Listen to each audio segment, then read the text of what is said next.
"Help me with my necklace," Michelle Evans whispered, her voice barely audible in the golden afternoon light streaming through Rachel Brown's bedroom window. The simple request hung in the air between them like a bridge neither was ready to cross, yet both desperately wanted to traverse.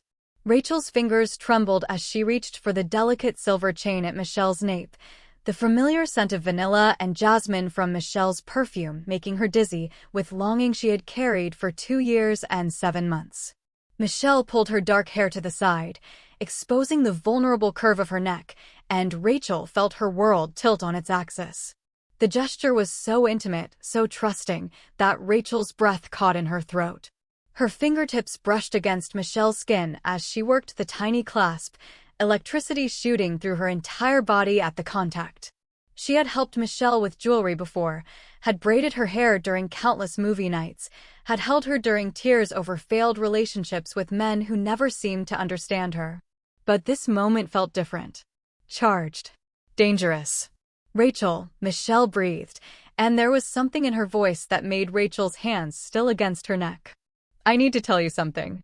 I've been thinking about what you said last week, about how real love should feel effortless, like coming home.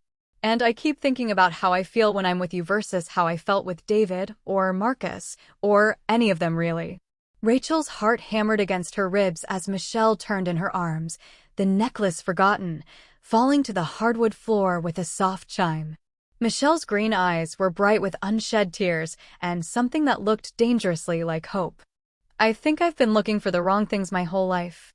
I think I've been looking for you in all the wrong people."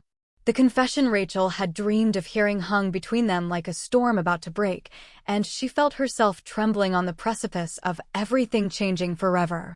But to understand how they had arrived at this moment, how two best friends had found themselves standing at the edge of something that could either save them or destroy everything they had built together, the story needed to begin 3 months earlier. Rachel Brown had always been the friend who gave the best relationship advice, which was ironic considering she had been hopelessly in love with her best friend Michelle Evans for 2 years and 7 months. Not that anyone knew.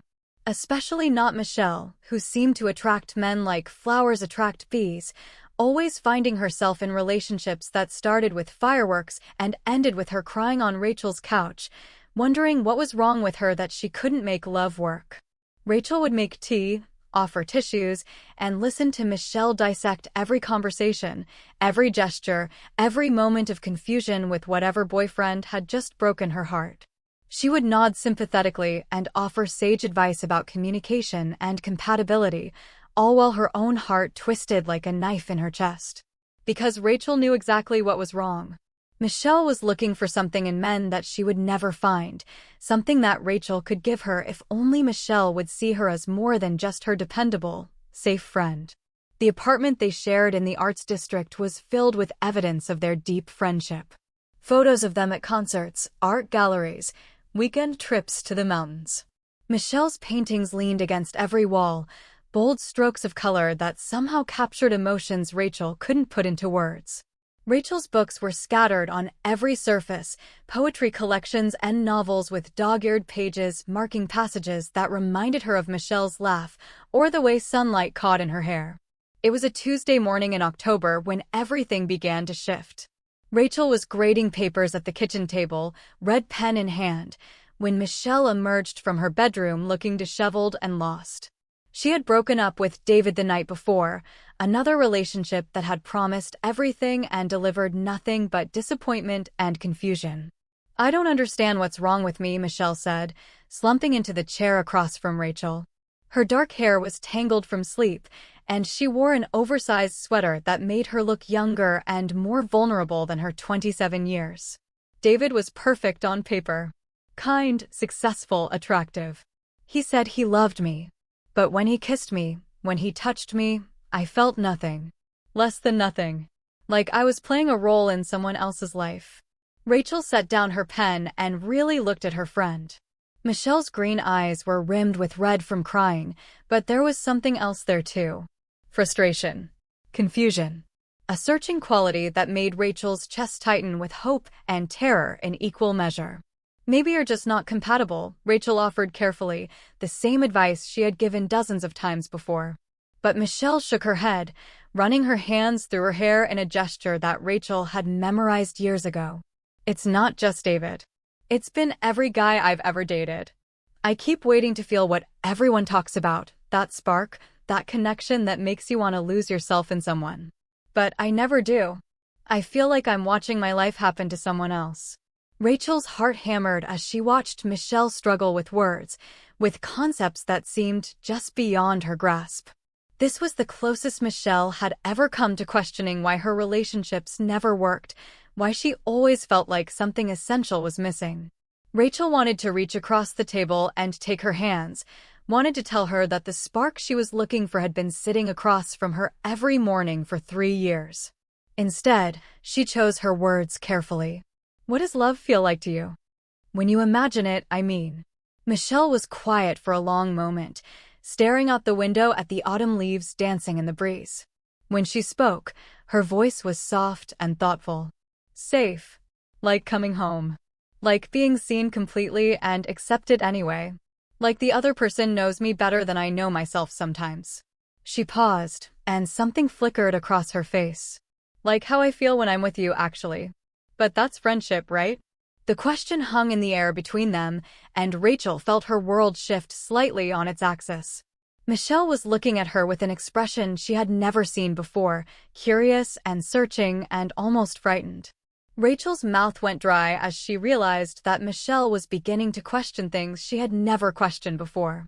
Right, Rachel managed, though the word felt like ash in her mouth. That's friendship. But something had changed in that moment, some invisible line had been crossed. Over the following weeks, Rachel noticed Michelle watching her differently. During their movie nights, Michelle would curl up closer on the couch, her head finding Rachel's shoulder with an ease that felt both natural and electric. When they cooked together, Michelle would brush past her in the kitchen, her hand lingering on Rachel's back longer than necessary. Small touches, meaningful glances, conversations that seemed to dance around something neither of them was ready to name. Rachel began to hope, and hope was a dangerous thing. It made her hyper-aware of every interaction, every moment when Michelle's fingers would brush hers as they passed coffee cups or when Michelle would look at her with those green eyes full of questions she didn't know how to ask. Rachel found herself lying awake at night, staring at the ceiling and wondering if she was imagining the shift between them or if Michelle was finally beginning to see what had been there all along. The breakthrough came on a Friday evening in late November. Michelle had spent the day painting, lost in her art the way she always was when she needed to work through her emotions. Rachel had been reading on the couch, stealing glances at Michelle as she moved around her easel, paint-stained fingers creating something beautiful and raw. The painting was different from Michelle's usual work, softer somehow, with warm golds and deep blues that seemed to pulse with emotion. "Can I ask you something?" Michelle said suddenly, setting down her brush and turning to face Rachel. There was pain in her hair and on her cheek, and Rachel had to resist the urge to reach over and wipe it away.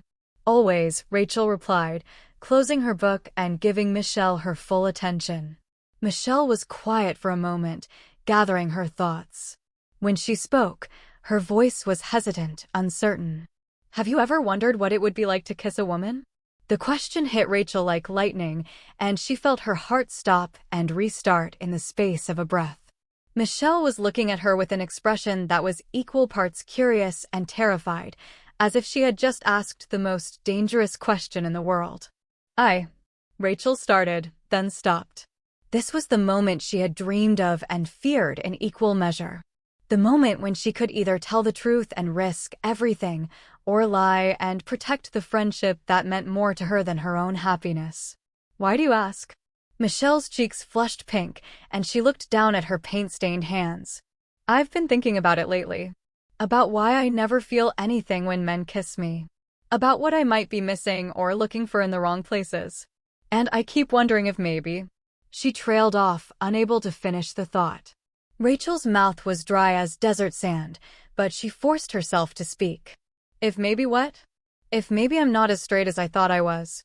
The words came out in a rush, as if Michelle had been holding them back for weeks. "I know it sounds crazy.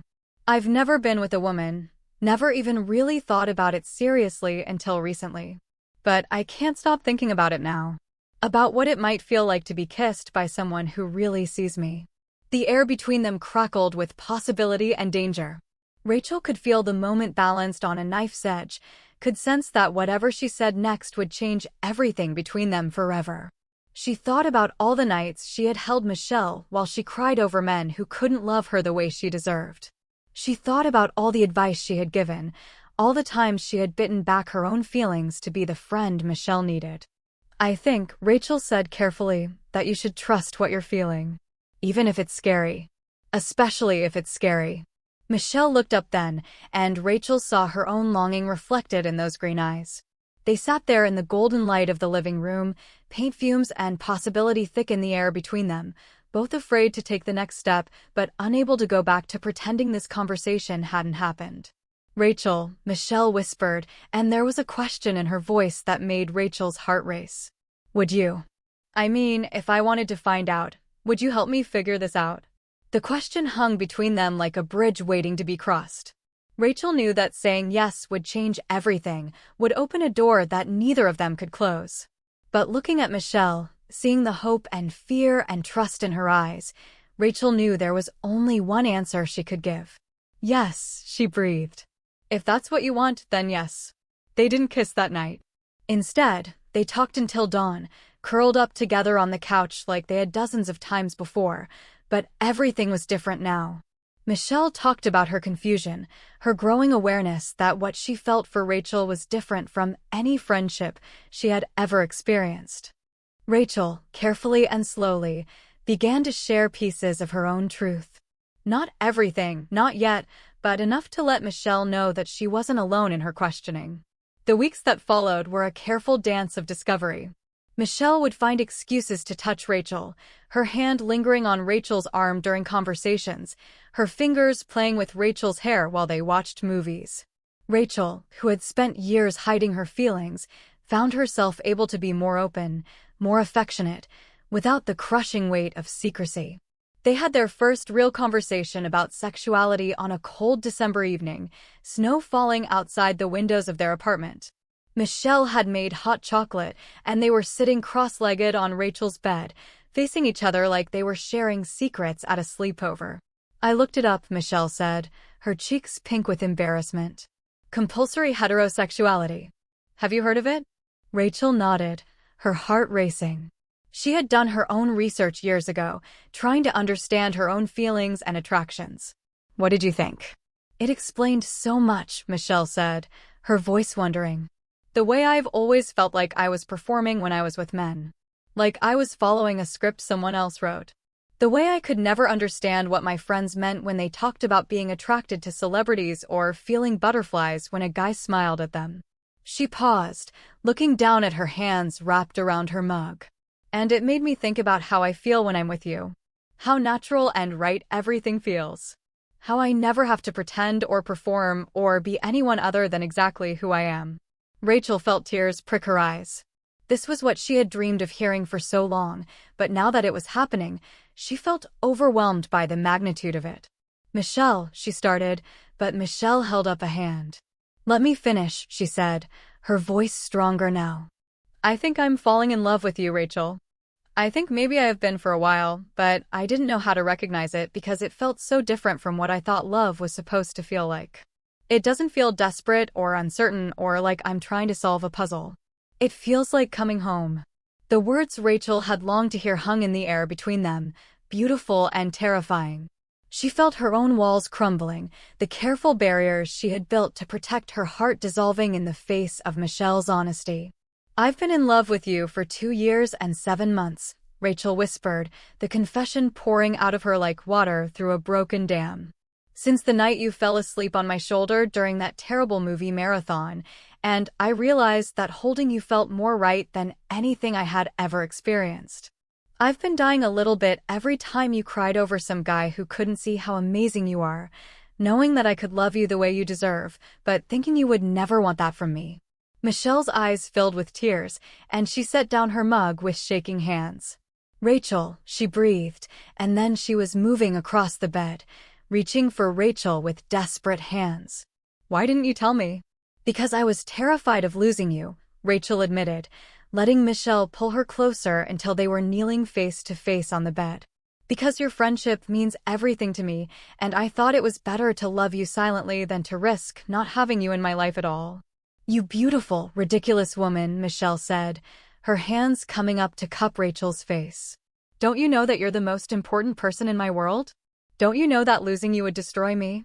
They were so close now that Rachel could count the flecks of gold in Michelle's green eyes, could feel her breath warm against her skin. The moment stretched between them, heavy with possibility and the weight of everything they had just confessed. Can I kiss you? Michelle whispered, her thumbs brushing across Rachel's cheekbones. I've been wondering what it would feel like, and now I think I might die if I don't find out. Rachel's answer was barely more than a breath. Please. The first touch of Michelle's lips against hers was soft, tentative, a question more than a statement. But when Rachel kissed her back, when she felt Rachel's hands tangle in her hair and pull her closer, the kiss deepened into something urgent and desperate and absolutely right. It was nothing like the kisses Michelle had shared with men, nothing like the mechanical, performative intimacy she had thought was normal. This was fire and electricity and coming home all at once. When they finally broke apart, both breathing hard, Michelle rested her forehead against Rachel's and laughed, the sound bright and wondering. Oh, she whispered. Oh, that's what everyone was talking about. That's what I've been missing. Rachel felt tears streaming down her face, years of hidden longing and secret dreams finally finding their release. Was it worth the wait? She asked, only half joking. It was worth everything, Michelle replied, kissing her again, softer this time, but no less meaningful. Rachel, I love you. I'm in love with you. I want to figure out what this means together. The next few weeks were a blur of discovery and adjustment. They told their friends, weathered the surprise and support and occasional awkwardness that came with such a fundamental shift in their relationship. Michelle had to have difficult conversations with her family, had to navigate the complex process of coming out later in life. Rachel had to learn how to be Michelle's girlfriend instead of just her best friend who was secretly in love with her. But through it all, they held on to each other and the certainty that what they had found was real and worth fighting for. They learned each other's bodies with the same careful attention they had always given to each other's hearts. They discovered that the friendship that had sustained them for years was the perfect foundation for something deeper and more lasting. Which brought them to this moment, 3 months later, standing in Rachel's bedroom with afternoon sunlight streaming through the windows and Michelle's necklace forgotten on the floor between them. The request for help with jewelry had been an excuse, they both knew that now. Michelle had been looking for a reason to be close, to feel Rachel's hands on her skin, to create another moment of intimacy in the beautiful life they were building together. I love you, Rachel said, the words still feeling new and precious in her mouth. I love you so much it scares me sometimes. Don't be scared, Michelle replied, her hands finding Rachel's and intertwining their fingers. We're exactly where we're supposed to be. Sometimes the most beautiful love stories are the ones that catch you completely off guard, the ones that grow from friendship into something deeper and more lasting than anything you thought possible. Rachel kissed her then, soft and sweet and full of promise. Outside, the world continued its busy pace, but inside their apartment, time seemed to slow and stretch, holding them in this perfect moment of love acknowledged and returned. Later, they would pick up the necklace and laugh about the excuse that had brought them together in this golden afternoon light. They would make dinner and curl up on the couch to watch movies, Michelle's head on Rachel's shoulder in a gesture that now meant everything it had always seemed to mean. They would go to bed together, not just as roommates, but as partners, as lovers, as two people who had found in each other everything they had been searching for without knowing they were searching. But for now, they simply held each other in the sunlight, two women who had discovered that sometimes the love you need most is the love that's been waiting patiently right beside you all along. Rachel understood now that all those nights of giving relationship advice, all those moments of hidden longing and secret dreams, had been leading to this. To Michelle in her arms, to love finally spoken and returned, to the beautiful certainty that they were both exactly where they needed to be.